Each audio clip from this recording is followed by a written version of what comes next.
새로운 에마본교회를 섬기는 김필환 목사입니다. 반갑습니다. 잘 오셨습니다. 멀리서 오셨는데요. 반갑습니다. 제가 그 시간 좀 알려드리고 또 진행하도록 하겠습니다. 이제 이후에 11시 반까지 강의를 진행하고요. 11시 반에서 1시까지 점심 식사를 하도록 하겠습니다. 식사는 건물 5층에 올라가시면 할 수 있습니다. 그리고 1시부터 2시 반까지 또 강의가 있습니다. 그리고 2시 반부터 3시까지 커피 브레이크 하시고 나서 마지막으로 3시부터 4시까지 설교 세미나 질의응답을 받는 시간을 그렇게 갖도록 하겠습니다. 이 시간 우리 목사님 나오실 때 박수로 환영하실까요?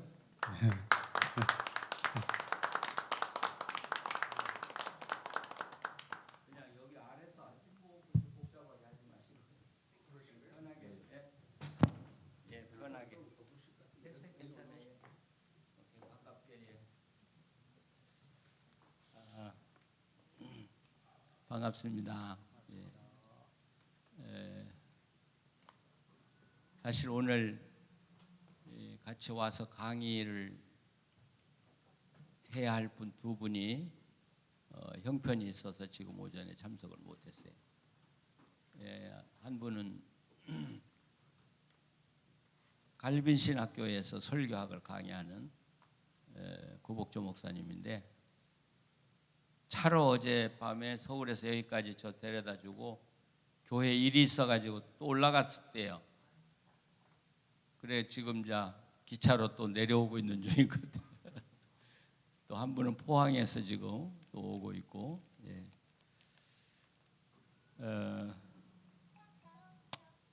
우리가 참 어려운 시기에 목회를 하고 있죠. 제가 교회를 다 돌아다니지는 못해봤지만 여러 교회를 방문해 봤어요. 근데 큰 교회는 큰 교회대로, 작은 교회는 작은 교회대로 다 어렵습니다. 제가 볼 때는 이 코로나로 인해서 큰 교회들도 교인의 25%가 사라져 버렸어요. 그러니까 경제 헌금도 25%가 사라졌다고 봐야 되겠죠. 그러니까 큰 교회는 큰 교회들대로 막대한 지금 어려움을 겪고 있고 또 작은 교회는 작은 교회대로 더 어렵고요. 그런 속에서 어떻게 돌파구를 찾아갈 수 있을까? 어떻게 돌파구를 찾아갈 수 있을까? 제가 오래전에 들었던 이야기인데 싱가포르이 굉장한 경제 위기가 왔었대요. 그때 그 이시 총지가 총독이 있었죠. 이름 제가 그분이 현직에서 총독으로 있을 때 이야기니까 오래전 이야기죠. 그래서 어떻게 이 난관을 타개할 수 있을까? 그러다가 그분이 내건 게 딱 하나래요. 웃자, 스마일. 전혀 엉뚱하잖아요. 스마일. 그래서 그 스마일 하나로 싱가포르의 위기를 넘겼다는 것이죠. 교회가 어려워요? 그러면 무엇으로 우리가 교회를 회복할 수 있을까? 전혀 엉뚱한 데서 찾아야지. 전도 많이 해라. 그래서 전도해서 데려와라. 요즘 교회 가면 전도하라 소리가 굉장히 많아졌어요. 그럴수록 전도는 더 안 돼요. 안 되는 거예요. 안 되는데 장사가 안 되는데 손님 오라고 자꾸만 하면 손님들이 오나요? 자, 어디서 찾아야 될까? 우리가 그런 고민을 한번 해볼 필요가 있다고 생각해요. 근데 이럴 때일수록 저는 교회 본질로 가자. 본질로 가자. 근데 지금 귀한 시간인데 이 코로나를 지나면서 어떤 문제가 생겼냐면 다 인터넷으로 들어가서 설교를 들었어요. 그렇죠?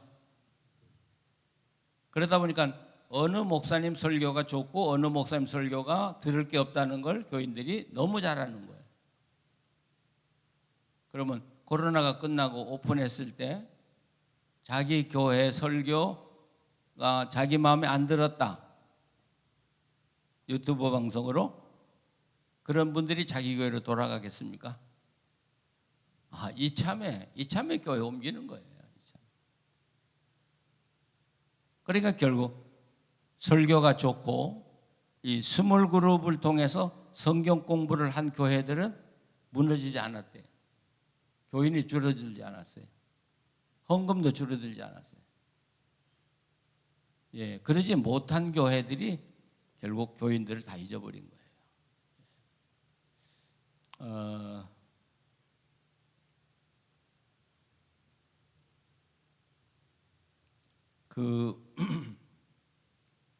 마포에 아주 유명한 돼지갈비집이 있었다는 거만 지금도 있는 것 같아요. 근데 어느 한 젊은이가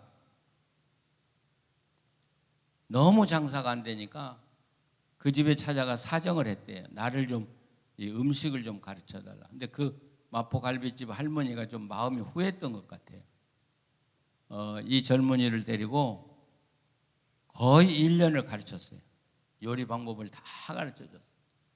그리고 점포를 내게 했어요. 그리고 음식을 내왔는데 마포 갈비집의 음식 맛이 아니야. 전혀 맛이 안 나. 그러니까 손님이 안 오죠. 그러니까 그 할머니 찾아가서 당신이 가르쳐준 대로 했는데 안 됐다. 그게 뭐가 잘못됐냐. 그 할머니가 첫 번째 물은 게 그 고기를 어디서 샀냐. 그러니까 시장에 가서 아무 데나 가서 파는 데서 사왔다. 그러니까 안 되지, 이놈아. 고기 장사는 고기를 사는 것부터 달라야 돼. 뭐라 그래?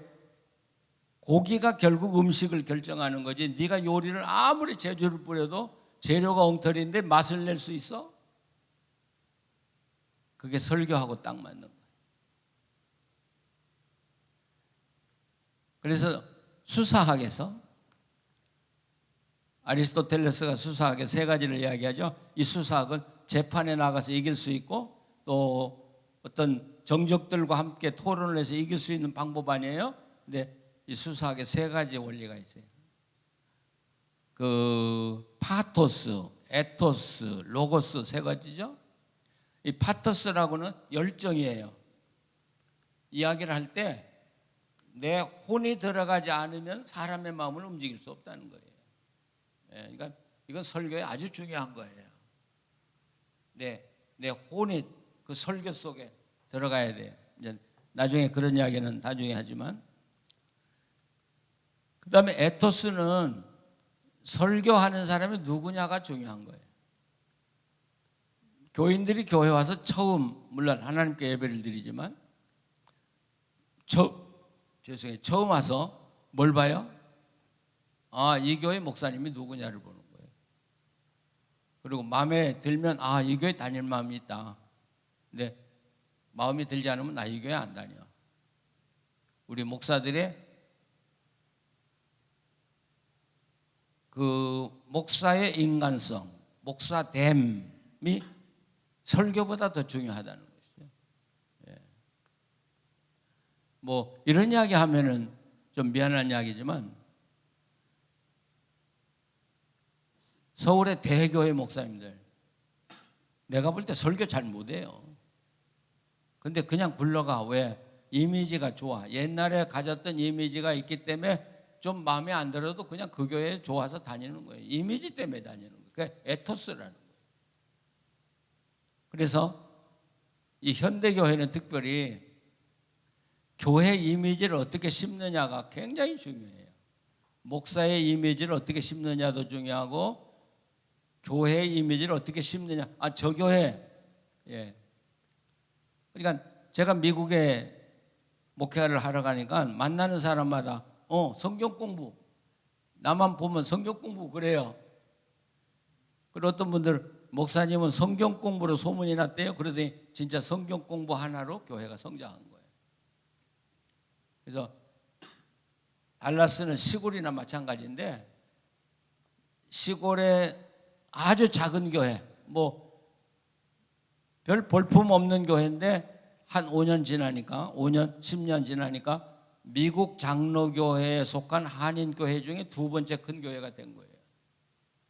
뭐 우리는 떠들지 않았고 떠들지도 않았고 뭐 전도하자고 뭐 떠들지도 않았고 그냥 성경 공부하고 기도하고 그대로 살아가는 거예요. 그러니까 우리 교인들이 또 나보고 목사님 이래가지고 교회가 부흥되겠습니까? 저 교회 보세요. 프로그램이 얼마나. 그래서 좋으면 다 가라. 나는 이거밖에 모르니까. 근데 나중에는 내가 목회하는 교회를 따라올 교회가 없는 거예요. 그리고 그 교회에 나오는 성도들은 아주 성실하고요. 믿음으로 살려고 하고요. 모범적이고요. 그래서 나중에는 약한 교회들 교회 짓다가 이제 돈이 없으니까 공사하는 사람들이 도망가 버려. 한인들이. 그럼 우리 교인들이 밤에 가서 공사해 줘 가지고 그 교회를 세워 주기도 하고. 예. 자, 에토스예요. 이미지가 뭐냐? 당신의 이미지가. 그다음에 로고스는 우리가 말할 필요가 없죠. 그건 내용이죠. 내용. 자, 그런데 아리스토텔레스에게 이 세 가지 중에 뭐가 제일 중요하냐 그렇게 묻는다면 아리스토텔레스가 뭐가 중요하다 그러겠어요? 이 셋 중에 가장 중요한 게 뭐냐? 그렇게 물으면 뭐라고 그러겠어요? 다 중요하죠. 예? 로고스야. 어떻게 우리 잘 알아? 그렇습니다. 로고스. 저도 이 로고스가 제일 중요하다고 하는 걸 깨달은 건 목회 중반에 가서야 깨달았어요. 자, 보세요. 내용이 없이 떠들면 약장수가 돼요. 그렇죠? 사람들이 아주 증오를 해. 저거 약장수다. 목사가 아니라. 예. 또 내용이 풍성하지 않으면 내 속에서 내 영혼이 그 속에 담겨질 수가 없어요. 담겨질 수가. 그리고 내용이 충실하지 못한데 내가 아무리 인간답게 산다고 해도 거기에 사람들이 처음에는 호감을 느낄지 몰라도 오래가지 못해. 결국 이 로고스가 에토스도 결정하고 또 그 파토스도 결정하고 이 로고스가 모든 걸 다 결정하는 거예요. 그런데 지금 한국교회 강단에 가장 부족한 게 뭐예요? 에토스, 파토스, 로고스. 어때요? 한국교회 제일 부족한 게 뭐예요? 로고스예요. 로고스가 없어요. 그러니까 우리가 나쁘게 이야기하면 우리는 예수 장사꾼들이야. 근데 팔아먹을 내용이 없어. 그럼 누가 예수 장사꾼에 와? 당신이 가지고 있는 건 하나님이고 당신이 가지고 있는 건 예수님인데 당신이 예수님을 가지고 있지 않아. 하나님을 가지고 있잖아. 그러면 누가 우리한테 예수님을 배우러 오고 하나님을 배우러 올 수 있겠냐.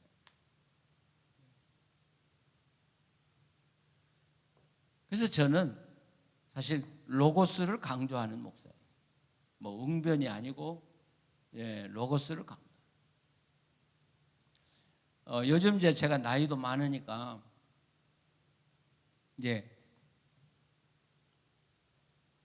이렇게 교회 초청을 받아서 설교를 하려고 하면 좀 미안해요. 저 나이 많은 사람이 죽지도 않고 또 왔네 그러는 것 같아서. 근데 제가 여기 홍 목사님도 여기 계시지만 장신대에 강의할 때도 내가 늘 강조한 건 설교하지 마라. 목사가 설교하지 마라. 그 이야기 많이 했거든요. 지금 근데 교회 가서 나 오늘 설교하러 온 게 아니다. 하나님 이야기하러 왔고 성경 이야기하러 왔다 그러면 교인들이 굉장히 좋아해요. 그리고 마음을 탁 놓아 설교 들으려면 막 아멘할 준비도 하고 뭐 여러 가지 있잖아요. 근데 난 설교하러 온 게 아니다. 오늘 하나님 이야기하고 하나님 말씀 내가 전하러 왔다. 그렇게 하고 설교를 해보면 40분 가도 교인들이 움직이지 않아요. 굉장히 좋아해요. 편안하게. 뭐 때문에? 로고스 때문에. 한번 우리가 명심해야 돼요. 로고스. 그러면 우리에게 가장 중요한 게 뭐냐면 성경 텍스트를 어떻게 읽을 거냐 하는 게 가장 중요한 거예요. 오늘 설교하기 잘못된 게 뭐냐면 텍스트를 어떻게 읽느냐를 안 가르치고 설교 방법론만 가르쳐 주니까 달라지는 게 하나도 없어요. 네. 제가 중요하고 생각하는 성경을 어떻게 읽느냐가 설교를 결정해요. 예. 성경을 결정하는 거죠. 그래서 제가 지금 그 서울의 그 두란노에 나오는 목회하시나 그 말씀에 어떻게 설교를 해석해서 설교를 만들어갈 거냐 하는 걸 3년째 연재를 하고 있어요. 지금 제가 거기에 굉장히 자세하게 달아요. 본문 어떻게 읽냐, 본문 어떻게 해석하냐, 해석한 걸 어떻게 묵상하냐, 설교를 어떻게 구상하냐, 설교를 어떻게 쓰냐. 예, 3년째 지금 제가 연재를 하고 있거든요. 아마 그 잡지에서 3년간 글을 쓰라고 부탁한 예는 아마 지금까지 한 번도 없을 거예요.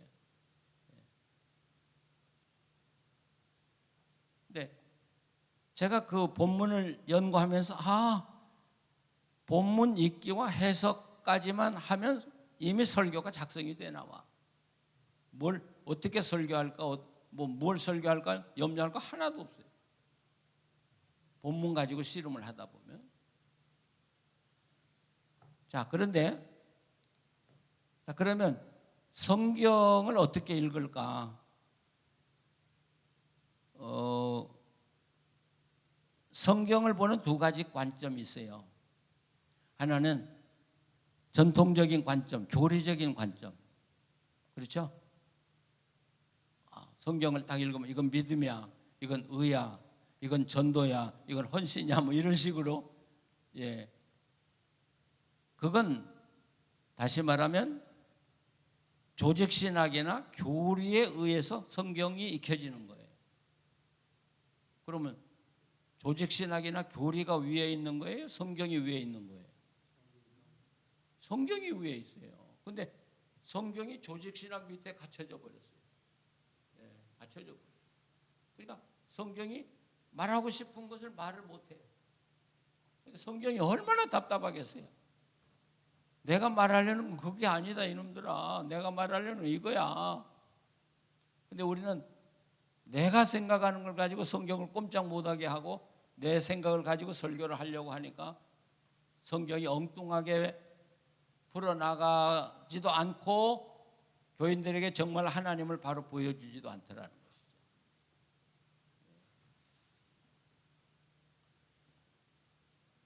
예를 들면 나중에 제가 이제 또 자세히 이야기했지만 창세기 3장은 창세기 2장의 선악과라든지 그 창세기 2장의 내용이 풀어지지 않으면 3장은 설교해봐도 안 되는 거예요. 근데 우리는 3장 가지고 설교를 한다는 거예요. 그러니까 좀 성경을 좀 아는 사람은 그 이야기를 듣고 있으면 답답한 거예요. 저 친구, 아니 여기가 2장이 풀어지지도 않았는데 어떻게 3장을 이야기하냐 말이죠. 제가 보니까 2장에서는 인간이 살아가는 가장 원리를 이야기하고 3장에서는 왜 그 원리가 파괴됐느냐 하는 이유를 설명하기 시작하는 게 3장이에요. 그러면 4장에서는 그러면 그 파괴된 원리를 어떻게 극복하고 인류가 하나님 앞에 돌아갈 수 있느냐 하는 문제를 4장에서 다뤄요. 근본적으로 여러분 우리가 생각하고 있는 거하고 성경이 말하려는 게 근본적으로 달라요. 예, 그렇죠? 자, 이건 나중에 또 이야기를 하고요. 근데 성경은 그런 교리적으로 써진 책이 전혀 아니에요. 아주 간단하게 말하면 하나님과 하나님을 사랑하는 사람들이 어떻게 살아가고 있느냐를 보여주는 책이 성경이요. 그럼 성경 이야기하면 뭔 이야기가 나와야 돼요? 하나님의 이야기가 나와야 되고요. 하나님을 사랑하는 사람들의 이야기가 나와야 되고요. 그래서 성경은 이야기다 이렇게 이야기하는 거예요. 그러니까 그 성경 속에 들어있는 하나님의 이야기와 사람의 이야기만 정확하게 우리가 파악한다면 설교는 아주 쉽지. 아주 쉽지. 그래서 제가 목사님들 요즘도 많이 만나는데 그럴 때마다 저는 그런 이야기예요. 제가 학교 다닐 때 목사는 적어도 설교 10개는 늘 준비하고 다녀야 된다. 그런 이야기 많이 들었어요. 근데 나는 그렇게 이야기해. 나는 100개도 더 준비가 돼 있다. 예. 교회 가서 딱 보고 그 교회 상황을 파악하면 설교는 얼마든지 있어. 왜 그러냐? 나는 성경을 이야기로 이해하고 있기 때문에. 이야기로 이야기하고.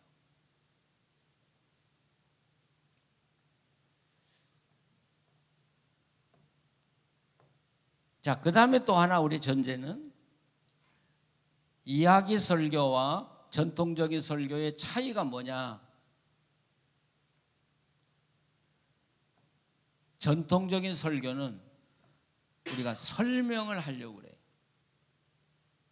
지금 여러분들이 설교를 들어보면 다 설명을 해요, 목사들이. 교인들은 그냥 앉아서 그냥 가만히 듣고만 있어요. 그러다 보니까 막 졸아요. 예. 조는 교인들을 깨우려면 믿습니까? 뭐 그런다니. 뭐라고 하더라? 복받개를 하여튼 한국 교회가 이상하게 말장난이 너무 많아졌어요.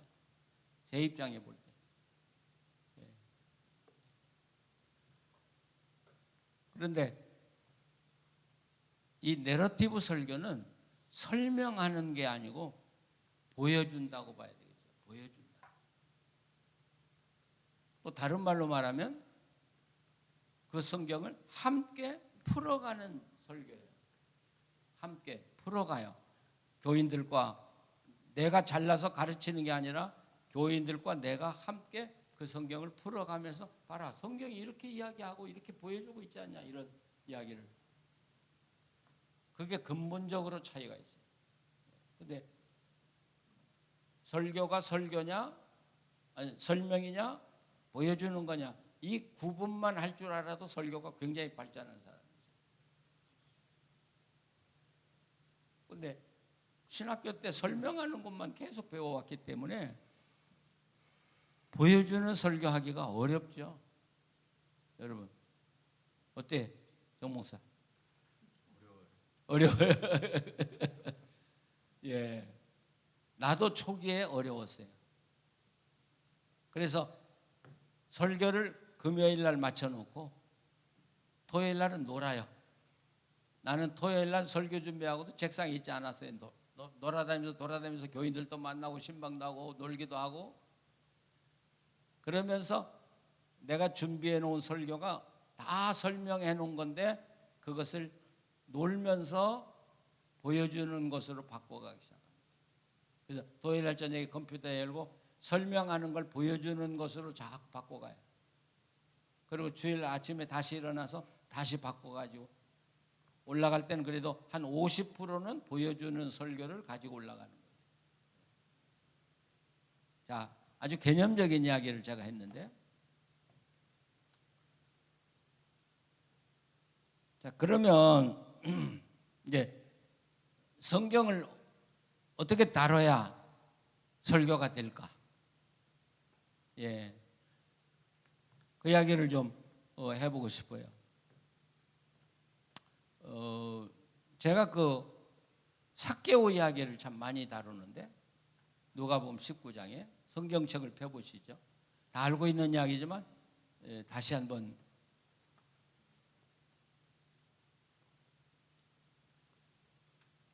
시간 삭개오 이야기 나중에 하고 그러면 부자와 나사로 이야기로 넘어가 보시죠. 부자와 나사로.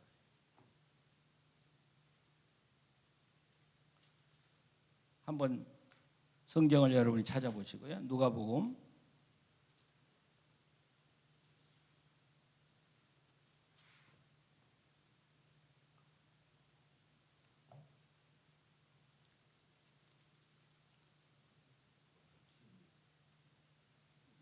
'부자와 나사로'가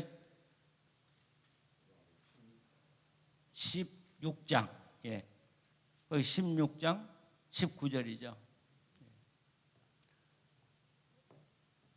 자, 예를 들면 이 부자와 나사로 이야기는 어려서부터 많이 들었잖아요. 예, 또 전통적으로 오래된 교회들 가보면 그분들은 이런 이야기 수없이 들은 사람이거든요. 그러면 저는 설교를 시작하기 전에 이렇게 시작해요. 왜 부자가 지옥 갔냐? 나사로는 뭘 잘해가지고 아브라함 품에 들어갔냐? 천국 갔냐? 예, 나 혼자 설명해 나가는 게 아니라 교인들에게 질문을 던지고 교인들 나가면 생각하게 하고 그 다음에 교인들하고 함께 성경을 풀어가려고 하는 자세잖아요. 예. 그러니까 우리가 부자가 왜 지옥 갔습니까? 그렇게 묻기도 어렵지만 그런 식으로 해서 설명을 해나가면 그거 교인들이 다 알고 있는 거예요. 예. 부자가 왜 지옥 갔을까? 떨어져 보니까 자기가 지옥 갔어. 이 부자는 자기는 마땅히 천국에 갈 줄 알았어. 근데 눈 떠보니까 지옥이야. 왜요? 자, 왜 그래? 부자가 왜 지옥 갔을까요? 근데 성경을 아무리 읽어봐도 부자가 지옥 갔다는 이유를 설명해 준 곳이 없어요. 한번 생각을 해보세요. 지금 이야기만 듣고 가시면 안 돼. 나하고 좀 대화를 해야 돼. 예, 왜 지옥 가세요? 그냥 막 이야기해 보세요. 왜 지옥 가세요? 막막하죠? 막막하죠? 그러면 우리가 이유를 하나 댈 수 있어요. 아, 부자가 예수를 안 믿었구만. 하나님을 안 믿었구만. 그러니까 지옥 갔죠? 그럴듯하죠? 그렇죠? 그런데 성경을 자세히 읽어보면 이 부자가 아브라함을 뭐라고 불러요? 아버지라고 불러요. 그러면 유대인이 아브라함을 아버지라고 부르는 경우는 어떤 경우라고 생각하세요? 바로 이럴 때는 유대의 종교, 사회, 풍습에 대한 책을 이미 읽어놔야 돼요. 그러니까 성경 한 권만 가지고는 성경은요 안 써진 게 너무 많아요. 그냥 그건 다 아는 상식으로 묻혀 있는 거예요. 근데 우리는 남의 나라니까 성경을 그렇게 이해할 수가 없다고요. 그러니까 그걸 찾아내야 되는 거예요. 그러면 그런데 관계된 역사적인, 사회적인, 문화적인, 종교적인 책을 시간이 있을 때마다 읽어놔요. 저도 언젠가 읽었어요. 유대인이 아브라함을 아버지라고 부를 때는 그건 정통 유대인을 이야기해요. 정통 유대인. 그러면 정통 유대인은 어떻게 사는 사람이냐? 이렇게 또 물어야 되겠죠? 유대인들이 정통 유대인의 반열에 들어가는 게 그렇게 쉽겠어요? 아무나 정통 유대인으로 들어가요? 아니에요. 법이 딱 있어요.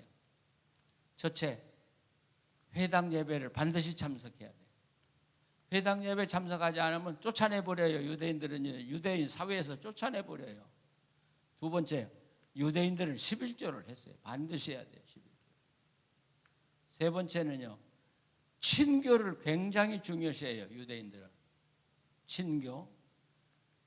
그러면서 성경 공부를 해요. 세 번째. 네 번째, 유대인들은 구제를 엄청 많이 합니다. 그게 법이에요. 그게 구약의 레위기예요. 구제가. 그래서 한번 보세요.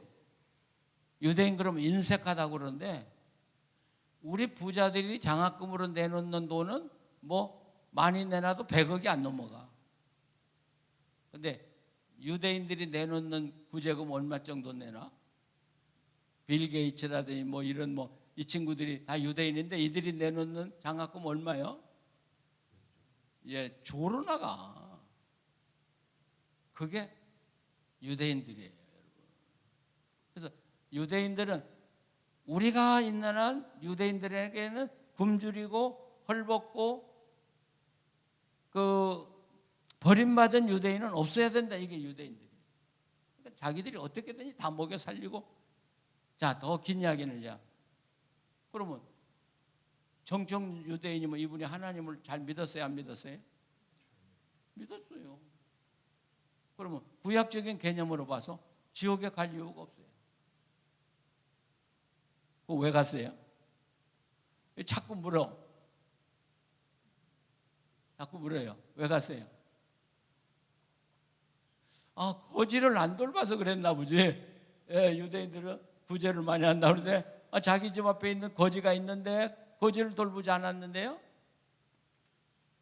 그런데 그 본문에 뭐라고 써 있냐면 이 나사로가 부자의 대문 앞에서 헌대를 긁으면서 누구하고 함께 살아요? 개들하고 함께 살아요. 개들하고 함께 살아요. 탕자가 먹을 것이 없어서 돼지 치는 울에 갔다. 그 이야기가 뭔 이야기인 줄 아세요? 그게 유대인들이 그걸 읽을 때는 그게 무슨 이야기로 읽겠냐는 거죠. 그냥 우리는 일반적인 상식으로 읽고 지나가면 성경은 엉터리로 읽는 거예요. 돼지울에 들어갔다는 이야기는 사람 되기를 포기했다 그런 이야기예요. 유대인들은 돼지는 가장 부정한 동물이잖아요. 근데 사람이 가서 돼지하고 같이 살면 뭐예요? 이놈이 돼지가 됐거든. 그 돼지가 됐으면 뭐예요? 이건 사람이 아니다고 말이에요. 사람 되기를 포기했단 말이에요. 그러면 아버지 집에 갈 수가 없지. 사람 되기를 포기하는데 어떻게 아버지 집에 가?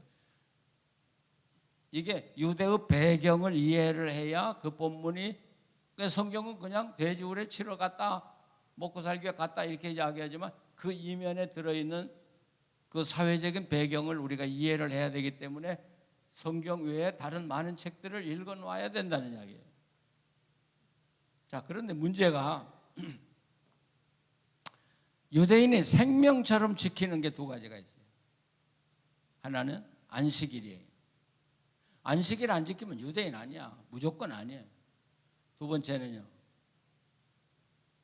정결법이에요. 정결법. 예수님이 이 땅에 오셔서 계속 부딪힌 게 뭐예요? 부정하다. 그렇잖아요? 부정, 정결. 그러니까 유대인들은 부정하면 유대 나라에서 쫓아내버려요. 그만큼 정결을 소중하게. 근데 지금 이 나사로는 뭐하고 같이 살아요? 개하고 같이 살아요. 부자의 상에서 떨어지는 음식을 주워 먹고 있어요. 그러면 정결할까 부정할까? 예? 부정이에요. 부정이에요. 그러면 이 부자는 부정한 사람을 접촉을 해야 될까요? 접촉하지 말아야 될까요? 복잡하네. 하면 안 돼요. 우리가 정결법이라는 거 아시죠? 부정한 것하고 접촉이 되면 8일간은 아무것도 못해. 자기 집도 못 들어가. 직장도 못 가. 그러니까 이 유대인들이 제일 겁내는 게 정결법이야. 부정한 사람. 그러니까 부정한 사람을 미워해서가 아니라 정결법이라는 것 때문에 병들고 가난하고 힘들고 어려운 사람을 상대를 못하는 거예요. 이게 유대인들의 한계예요. 그러니까 이 부자가 나사로를 알고 있었어요? 모르고 있었어요? 알고 있었어요. 뭘로? 나중에 나사로를 시켜서 손끝에 물을 찌고 나의 혀를 이렇게 하고 나사로 이런 부르는 거 보면 부자가 알고 있었어. 근데 왜 안 돌아와서 유대인들은 구제를 아주 힘쓰는 사람들인데 바로 정결법에 걸려버려요. 자기는 자신 있다 이거예요. 너 왜 나사를 돌보지 않았냐 그럴 때 부자가 하나님 앞에 가서 난 정결법을 지키려고 하나님 백성으로 정결하게 살려고 나는 했습니다 하고 변명할 자신이 있는 거예요. 근데 나중에 보니까 자기가 지옥에 떨어졌거든. 그렇죠? 그러면 왜 부자가 지옥에 떨어졌어요?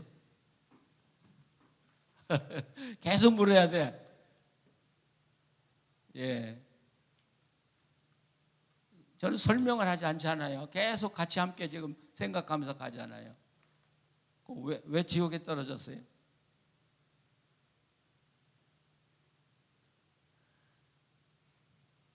자, 거기서 우리가 문제가 뭐냐면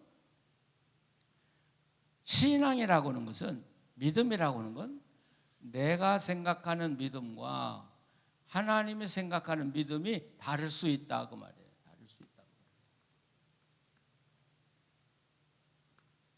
근데 이 땅에 많은 크리스천들은 자기가 법을 세워놓고 자기가 그 법을 따라가고 자기가 구원 얻었대.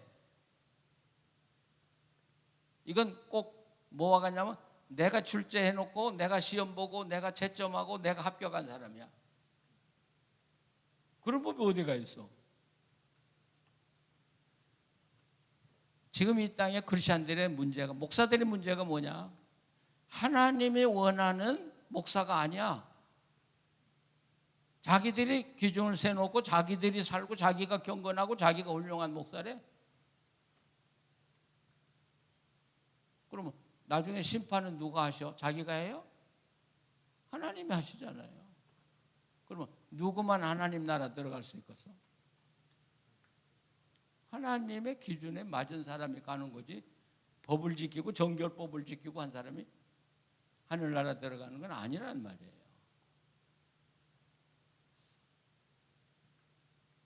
뭐 여기 목사님도 평생 목회하셨지만 제가 50년 목회한 사람 아니에요.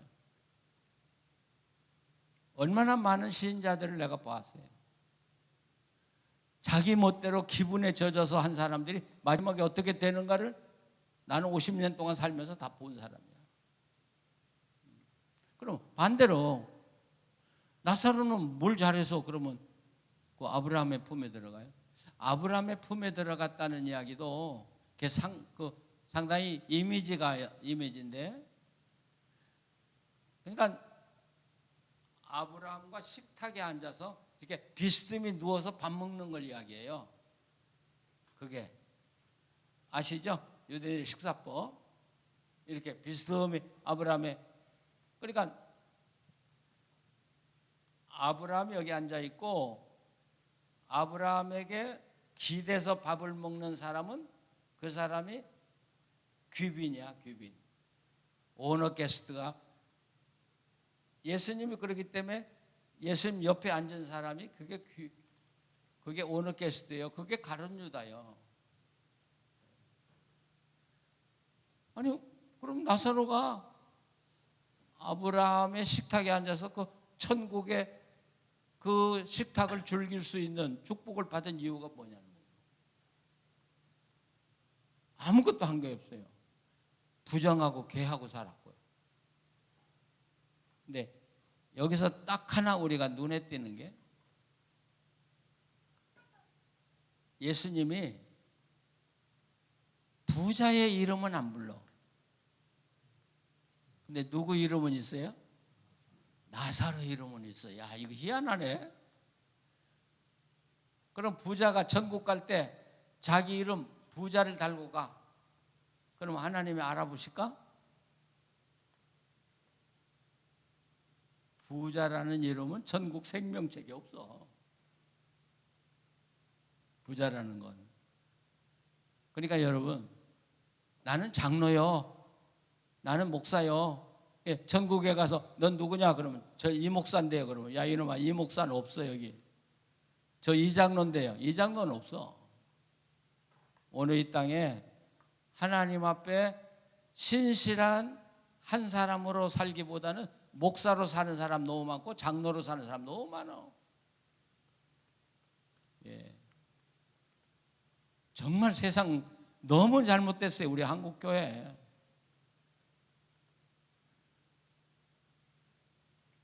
그래서 저는 목사고 장로고 이름 다 떼자 이거야.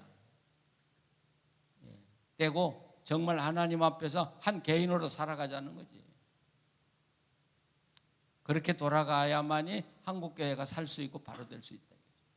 자, 그거 이야기하려는 거 아니에요. 성경에서 하나님의 이름을 불러주는 거하고 안 불러주는 거하고는 천지 차이예요. 천지 차이. 이름을 안 불러준다고 할 때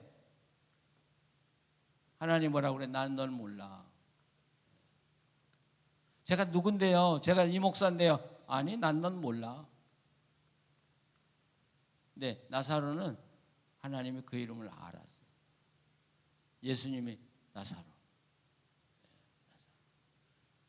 다른 건 몰라. 왜 그런지 몰라. 그러나 중요한 건 하나님 인정한 게 중요한지, 인정한 것이 중요한 것이지. 하늘나라 갈 때 하나님 인정한 것이 중요한 거지.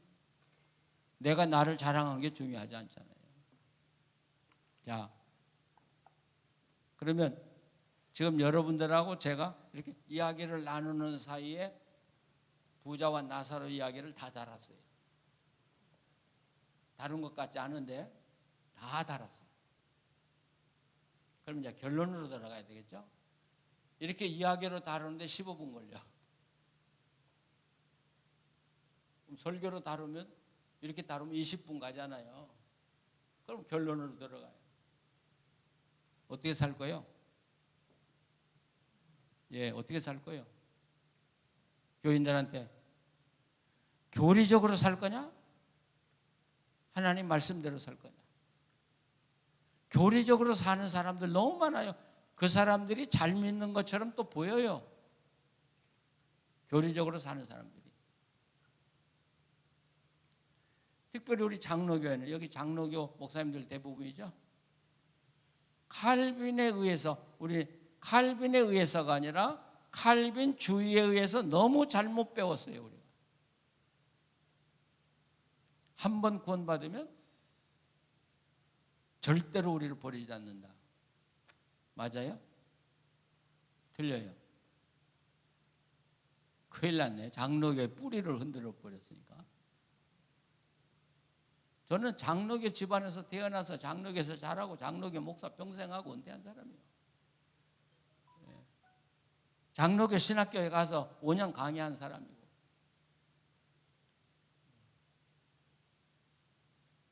뭐가 잘못된 거예요? 우리 장로교예요. 근데 성경에 선택받았고도 버림받은 사람 많거든요. 그럼 우리는 예정이 안 됐나 봐요. 예정이 안 됐는지 당신이 어떻게 알아? 당신이 하나님이야? 참 웃긴다고요. 우리 예수 믿는 사람들이. 자기들이 하나님 자리에 앉아서 다 심판을 해요. 그러니까 예수님이 모세의 자리에 앉지 말라 그렇게 이야기를 하시는 거예요. 실제로 회당에 모세의 자리가 있었어요. 지금 우리가 그렇게 예수를 믿어요. 자, 그런데 제가 내린 결론은 이거예요. 믿음은 계약인데, 그래서 요한복음 3장 16절 하나님이 세상을 이처럼 사랑하셔서 독생자를 주셨으니 이게 계약의 전제예요. 이제 이 한편이 또 설교가 돼야 되겠지만 계약의 전제예요. 계약에는 조건이 반드시 달라요. 저를 믿으면이 조건이에요. 그러니까 아무리 하나님은 사랑이라고 이야기했지만 조건을 지키지 않으면 그 다음에 결과가 저를 믿으면 멸망치 않고 영생을 얻으리라, 이게 결과잖아요. 조건을 지키지 않으면 결과는 없어요. 근데 우리는 조건을 빼버리고 하나님은 당신을 영원히 무조건 사랑하셔. 그런데 말이 됩니까 이게가? 조건 안에 들어가지 않는 사람은 사랑하지 않아요. 구원받을 수 없어요.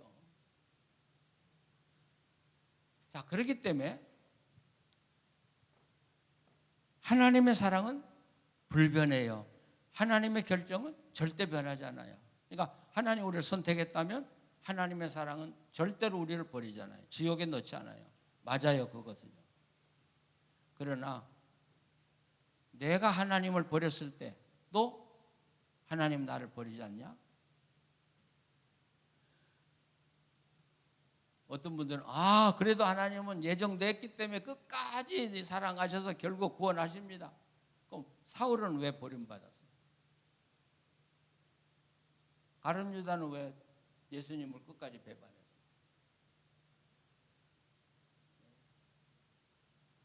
성경을 보시면 하나님은 변함이 없어요.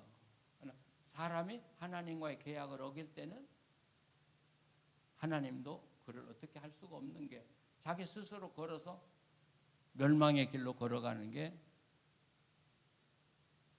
그게 사람의 결단입니다.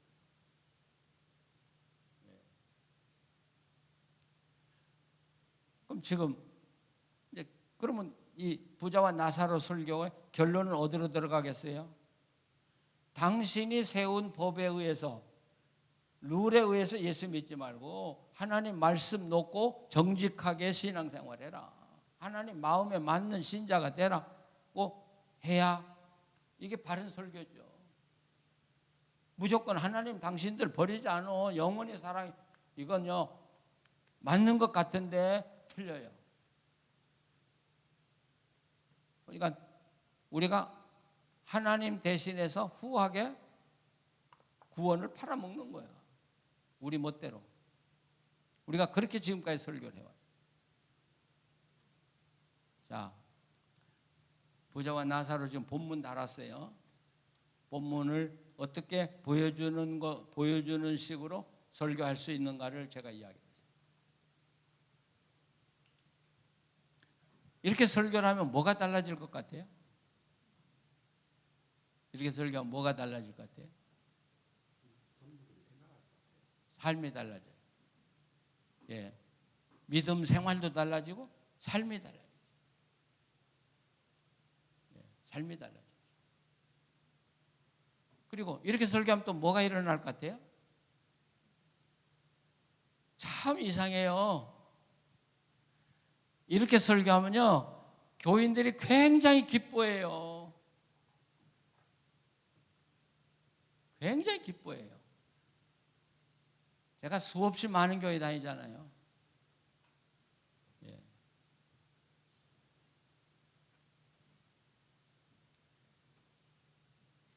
교회도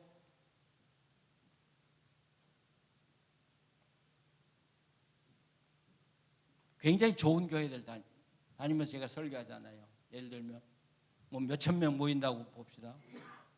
네, 그분들이 설교를 듣고 나가면서 저하고 악수를 하면서 뭐라고 하냐면 오늘 목사님 행복했어요. 그래. 혼났잖아요. 성경 가지고. 근데 목사님 너무 행복했다는 거야. 목사님 이런 설교 듣고 사는 사람은 얼마나 행복할까요? 우리 목사들이 교인들을 행복하기 위해서 거짓말하는 걸 교인들은 알고 있어. 그래서 행복하지가 않아. 그런데 인간이라는 건 정말 하나님의 말씀을 제대로 들었을 때 기쁨을 느끼더라고. 행복을 느끼더라고. 그러니까 왜 똑같이 설교했는데 어느 교회는 부흥이 되고 어느 교회는 안 되냐, 어느 교회는 성도들이 변화되는데 어떻게 안 되냐? 이유는 바로 나한테 있는 거예요. 아시겠죠? 제가 뭔 이야기를 하는지. 그리고 정말 하나님의 방법대로 배우고 하나님의 방법대로 믿음 생활을 하면 교인들이 하나님의 복을 누리고 살아요. 저는 그걸 목회하면서 제가 느껴보는 거예요. 달라스 교회에 제가 부임했을 때 달라스에서 아주 가난한 사람들만 우리 교회에 나왔어요. 목사는 그러잖아요. 왜 우리 교인들이 이렇게 가난하냐? 좀 부자들은 왜 안 오냐? 의사들은 어디로 다 갔냐? 근데 언제 보니까 수요일 날 저녁에 차 도둑들이 다른 교회에 와가지고 트렁크 열고 골프채가 비싸잖아요. 뭐 2,000불, 3,000불 싸도 그걸 도둑질해 가는데 우리 교회는 도둑 맞는 차가 하나도 없어. 그래서 내가 야 우리 교회는 언제 도둑이 오냐.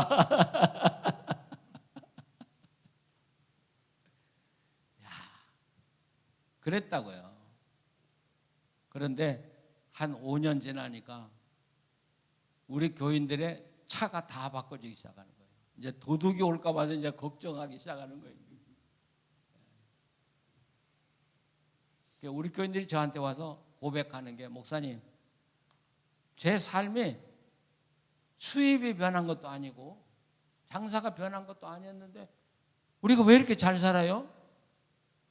그거 참 이상한 거예요. 뭐가 바꿔진 건 아닌데 생활이 다 윤택해졌다는 거예요. 예. 그게 하나님의 복이더라고요. 그게 하나님의 복. 그러면 그분들이 전도 안 할 수 있어요?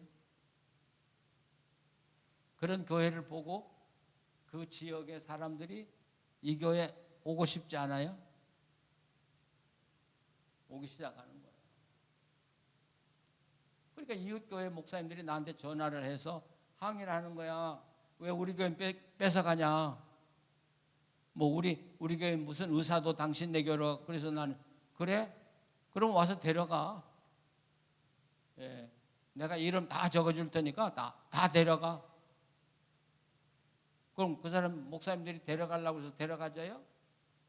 예, 나중에 전화해가지고 이왕에 갔으니까 목사님이 잘 길러주세요. 그래. 제가 잘나서가 아니라 교회를 움직이고 성도를 움직이는 건 성경이지 성경 외에는 없다라는 거예요. 성경과 기도 두 가지만 붙들면 교회는 살아요. 교회는 살아요. 왜? 하나님이 그들과 함께 하시니까. 그러시죠? 그래서 제가 설교가 변해야 된다. 전통적인 설교를 유지하려고 노력하는 한 여러분 교회는 희망이 보이지 않을 거예요. 네, 전통적인 것 가지고는 변하지 않아요.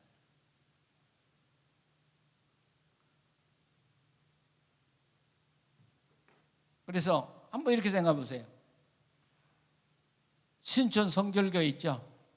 정진경 목사님. 그분은 뭐 대선배죠, 나한테는.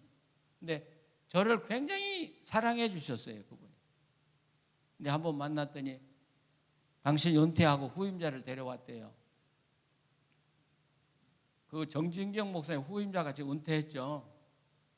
그분이 어디서 목회를 했냐면 저 춘천 시골에서 했어요. 그래서 내가 아니 목사님 교회 같은 교회가 그래도 성결교회 대표적인 교회인데 어떻게 유학파도 아니고 저 춘천의 시골에 있던 목사 데려왔어요. 내가 그랬다고요. 그랬더니 나는 한 가지만 봐서 그러더라고. 뭐예요? 그러니까 애를 낳아본 사람이야. 애를 낳아본 사람이면 다음에도 애를 낳는데 그러더니 애 낳더라고요. 이정희 애를 낳더라고요. 그러니까 목회가 되는 사람은 어디다 갖다 놔도 돼야 돼. 힘들긴 해도. 약방도 그러더라고. 약방도 되는 사람은 어디다 갖다 재려놔도 약방이 되고 어디는 어디다 갖다 놔도 안 되고. 네. 그러나 우리 목회가 다른 것은 지금 여러분들이 참 어려운 환경에서 목회하고 실험하고 계시는데 저는 10년은 투자를 하라고 보는 거예요. 10년 투자. 어느 회사에 들어가서 10년 투자 않고 거기에서 인정받을 수 있어요? 10년 투자 않고?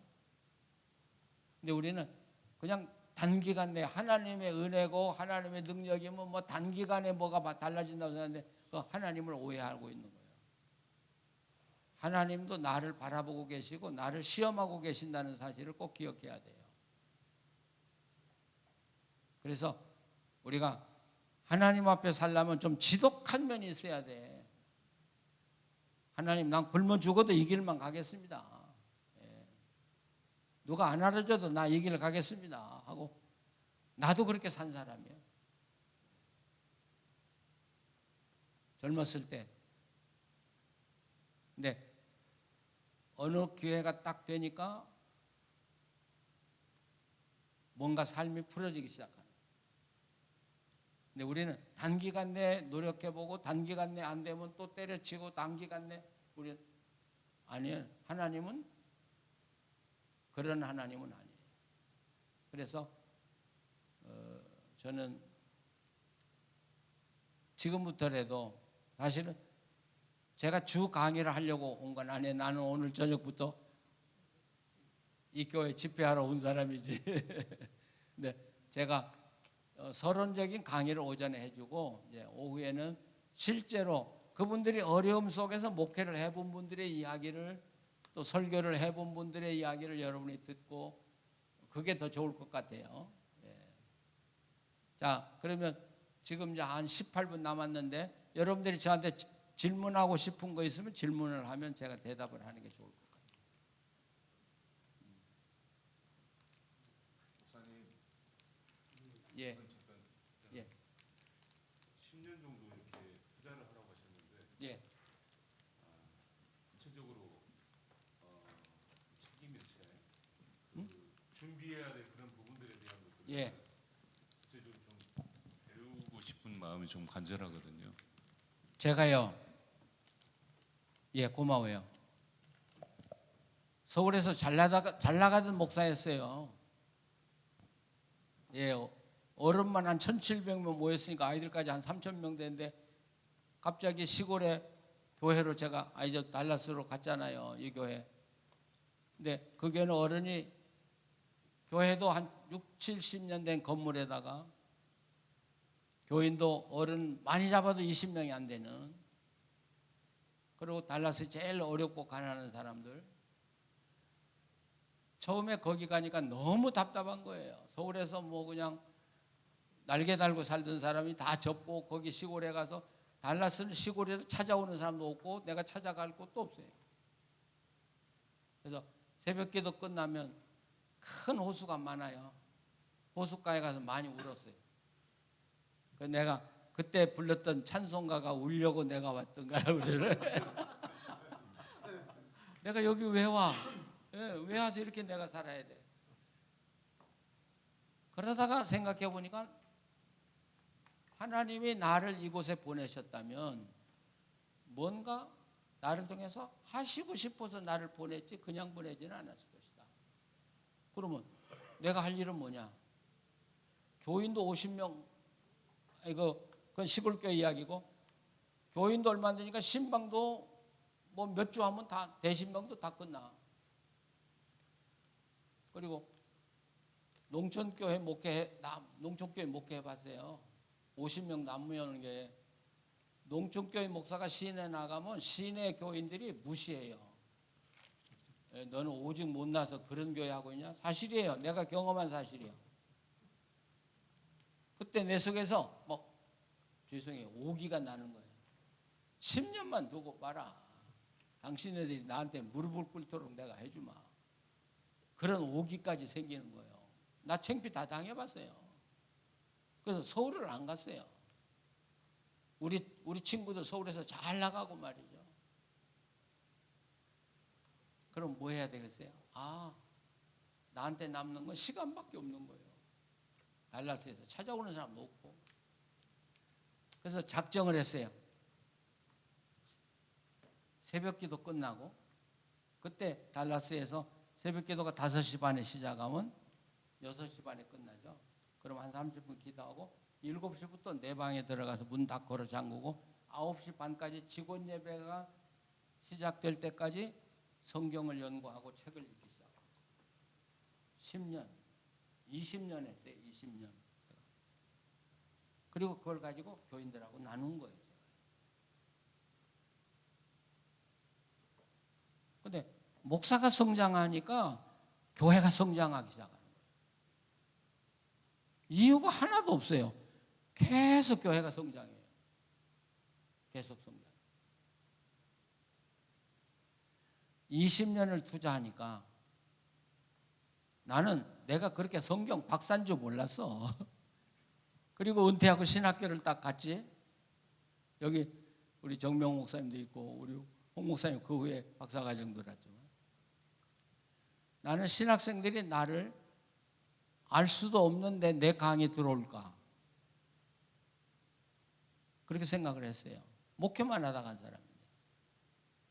그런데 가보니까 교실이 터지게 온 거야. 그리고도 수강 신청을 못 해가지고 한 30명이 막 밀려 있는 거예요. 아, 그때야 20년을 투자한 게, 그러니까 투자라는 게 그냥 막연히 투자가 아니라 성경한테 투자하고 성경을 연구하기 위한 책을 읽는 데 투자를 한 것이죠. 그리고 그때 글을 써달라고 하는 부탁이 오면 여러분 아침 새벽에 2시간 반만 투자하면요 그날 할 거 다 할 수 있어요. 설교 준비 다 끝나고요. 책 읽을 거 다 읽고요. 글 쓸 거 있으면 다 글 쓰고요. 10년만 하면 그 분야에서는 대가의 반열에 올라요. 20년만 하면 그 분야에서 나를 따라올 사람이 없어요.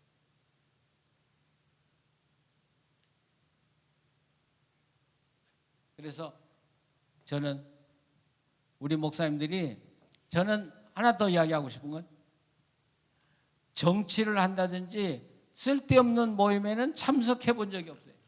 그러니까 저는 노회장도 해본 적이 없고 뭐 총회장은 뭐 더 못 해봤고. 왜? 내 할 일이 바빠. 그리고 20년 지나니까 인생이 바꿔져요. 나를 록다운하고 무시했던 친구들 어디로 갔는지 다 없어져. 예, 그때는 실력을 갖춘 사람만 등장하고 살아가기 시작합니다. 이야기가 됐어요? 예, 시간을 쓸데없이 허비하지 말라요. 어렵죠. 엉덩이가 간지러워서. 우리 한국 문화는 누구를 만나야 돼. 아침에 일어나면 전화를 해야 되고, 너 저 시간이 있냐 좀 만나자. 다 쓸데없는 짓들이야 지금. 우리 구 목사님 여기 저 지금 갈빈신학교 교수 합니다마는 이분이 합동 측에서는 그래도 합동 측의 거물들을 섬기던 사람이야 이분이. 종회장으로부터 시작해서. 근데 나 만나고 그걸 다 끊어버렸어요. 아, 자기가 부질없는 일을 하고 있구나. 내가 연구해야 되겠구나. 그래 연구하고 학위도 받고 교수가 되고 그러잖아요. 그러니까 시간 끊어버릴 거 끊어버리지 않으면 절대로 연구할 시간이 없어요. 그 물결 흘러가다 보면 내 인생은 변하지 않아요. 저는 그렇게 권하고 싶어요. 근데 저는 제 이야기를 들은 분이 100명이 들었다고 하면 5명이라도 그걸 지켜서 산다면 나는 그걸 오케이. 지금 나한테 배운 사람들이 20년 후에 지금 굉장한 열매를 따고 있거든요. 미국에서도. 그때는 저한테 고맙다고 안 했어. 근데 지금은 정말 말씀을 가르쳐줘서 고맙다고 해요. 그분들이. 정말 변하고요. 교회가 변하고. 또요. 그럼 연구할 수 있는 그게 있나요? 그렇죠, 그렇죠. 아, 그 중요한 이야기인데 무조건 연구는 안 되겠죠. 무조건 연구는.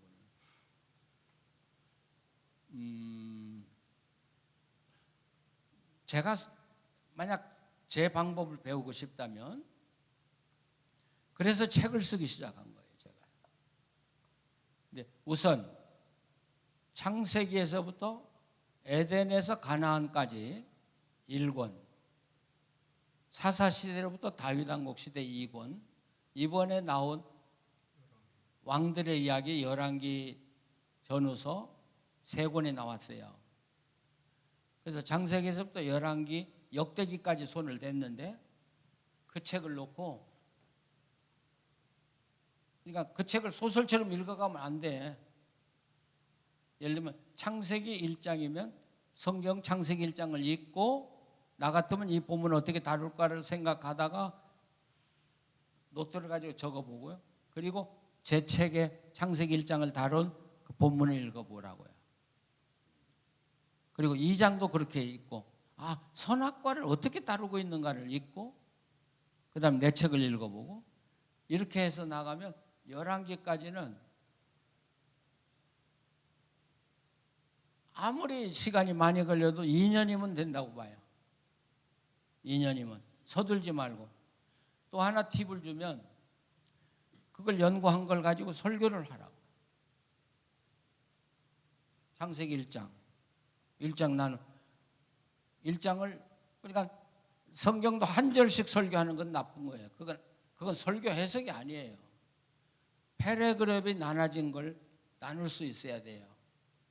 그러면 1장을 하나로 할 수도 있고 2개로 나눌 수도 있고 3개로 나눌 수도 있고 연구하고 해보고 교인들이 어떻게 반응하는가 보고 또 연구하고 해보고 그러면 여러분 지금처럼 설교 준비해가지고 여러분 성경 실력이 하나도 안 늘어요. 그건 쪼감쪼감 가지고 그냥 했기 때문에 그건 오래 가봐도 아무런 발전이 없어요. 그런데 이렇게 체계적으로 성경을 연구하고 설교를 해보가면 10년만 해보세요. 그 분야에 여러분들은 어떤 전문가로서의 인정을 받기 시작합니다. 알라딘 들어가면 목사님 책이 엄청 많습니다. 다 나오진 성경 않았어요. 교재도 예? 성경 전체가 다 나오진 않았어요. 제 책이요. 성경 교재만 다룬 책이 한 30권 있어요. 뒤에 보여드리고 있습니다. 그렇구나. 지금 저기 누가복음 요나서 있죠? 말씀과 만남이라는 게 성경 교재예요. 근데 성경 교재가 근데 설명이 하나도 없고 질문만 나와 있어요. 저 교재하고 본문 놓고 실험하는 것도 괜찮아요. 그래서 이 본문만 놓고 실험하면 힘드니까 그걸 풀어주기 위해서 창세기에서부터 열왕기서까지를 기록한 책이에요. 예. 그리고 나중에 해보니까 성경은 더 섬세하게 다뤄야만이 은혜가 있어. 그리고 그 속에 복음이 들어있어. 그래서 주석을 쓰기 시작한 거예요. 그래서 마가복음, 사도행전, 로마서, 요한계시록 주석을 썼어요.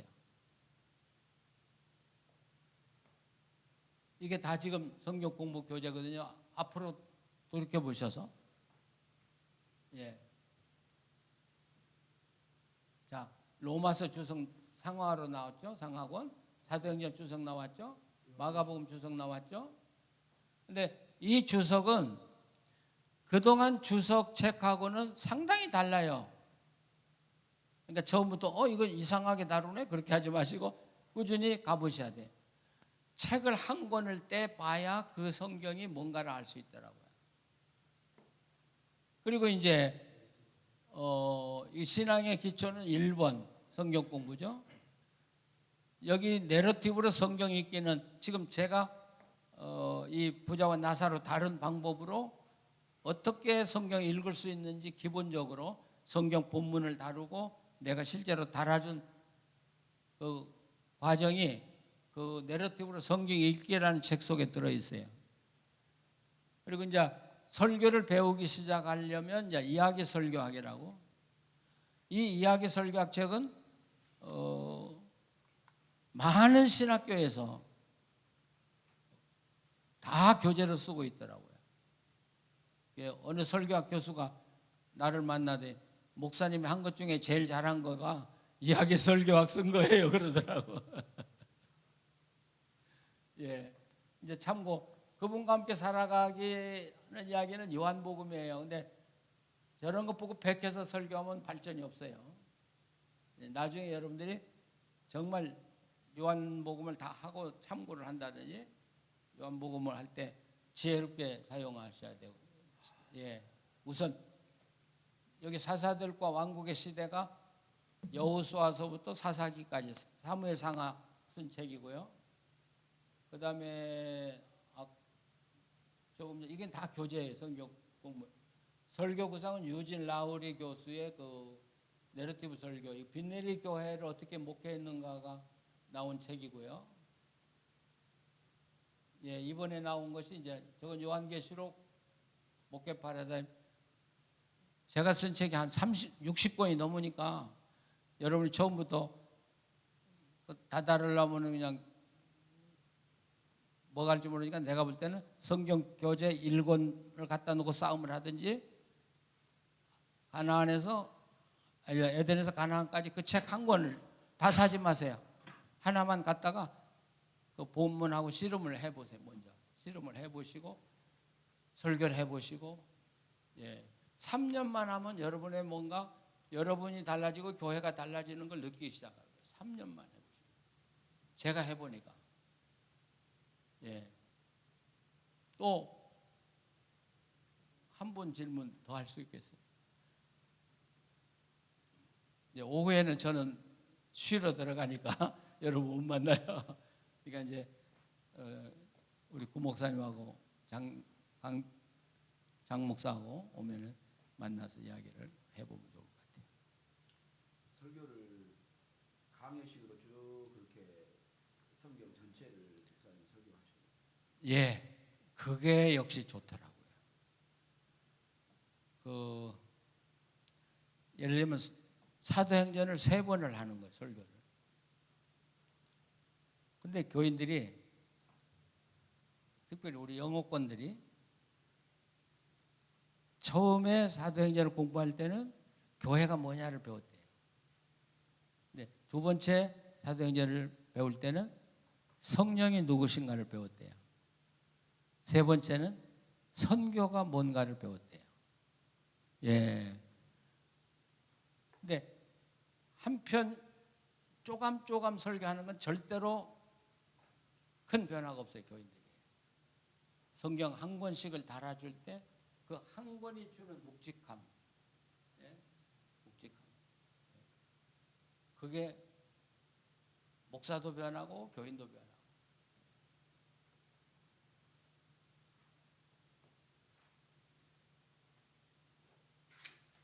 예, 시간이 많지 못해서 제가 충분히 이야기를 못 해드려서 미안합니다만은 오후에 또 목사님들하고 이야기를 해보시고, 예, 또 책을 통해서도, 예, 여러분들이, 그리고 책을 통해서 하시다가 질문이 있으면 우리 공동체로 들어와서 질문을 던지든지 저한테 이메일을 보내시든지 하면 제가 친절히 어디서든지 답변할 수 있으니까 그렇게 해주시면 좋겠습니다. 예, 그럼 오전 강의는 오늘 이렇게 마치도록 하죠.